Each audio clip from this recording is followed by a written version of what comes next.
మనల్ని దర్శించాడు, మనల్ని వెలిగించాడు, వెలుపలికి తీసుకొచ్చాడు.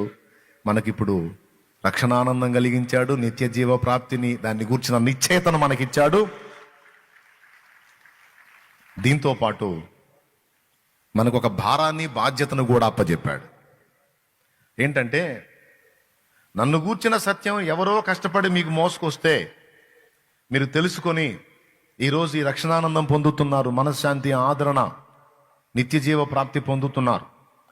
ఇది మీకు దొరకటానికి కొంతమంది త్యాగం ఉంది, కొంతమంది కష్టం ఉంది, కొంతమంది ప్రయాస ఉంది, కొంతమంది బాధ్యత వహించి భారం తీసుకొని నా వార్తను మోసుకొని మీ దాకా తీసుకొచ్చారు. ఈరోజు అది తెలుసుకొని నువ్వు ఆనందం పొందుతున్నావు, ఆదరణ పొందుతున్నావు, అన్ని విధాల నెమ్మదిగా ఉన్నావు. ముఖ్యంగా మెయిన్గా అన్నిటికంటే ప్రమాదకరమైంది ఇహ పర రెండు ప్రదేశాల్లో నీకు నష్టము, నాశనం కలిగించే ఆ పాప భారం నుంచి నువ్వు విడుదల పొంది నెమ్మదిగా ఉన్నావు. నన్ను తెలుసుకున్నట ద్వారా, నా రక్తములో కడుగుకొనుట ద్వారా.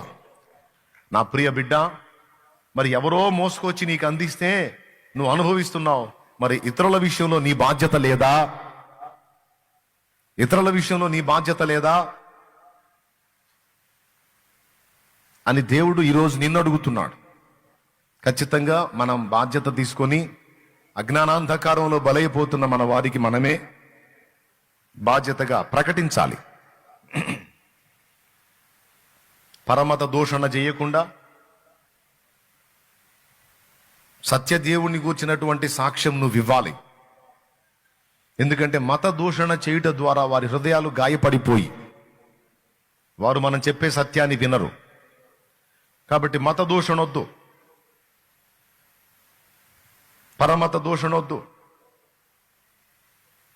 నీ విశ్వాసం యొక్క గొప్పతనం ఏంటో, అందులో ఉన్న ప్రత్యేకత ఏంటో వారికి అర్థమయ్యేటట్లు ప్రేమ చూపుట ద్వారా, క్రీస్తు సువార్త ప్రకటించుట ద్వారా, మాదిరికరమైన జీవిత సాక్ష్యం ద్వారా నీ సమాజాన్ని నువ్వు మేల్కొలపాలి.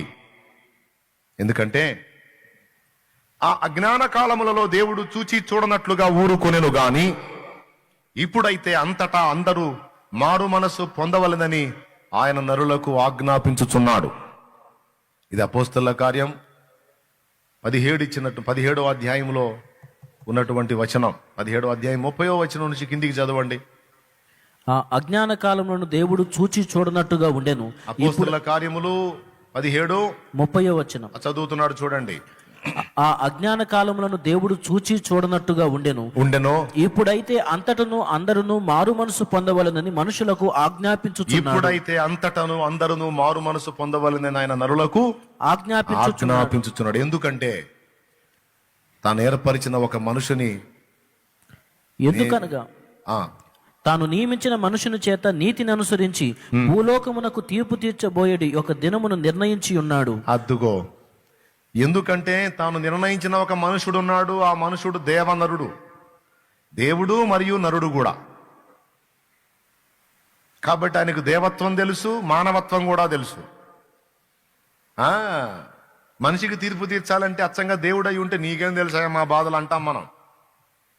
అందుకని ఆయన దేవుడు మరియు మానవుడు. అటు దేవత్వం తెలుసు, ఇటు మానవత్వం తెలుసు. రెండు ఎరిగిన మనిషే రేపు మనకు జడ్జిమెంట్ చేసేది.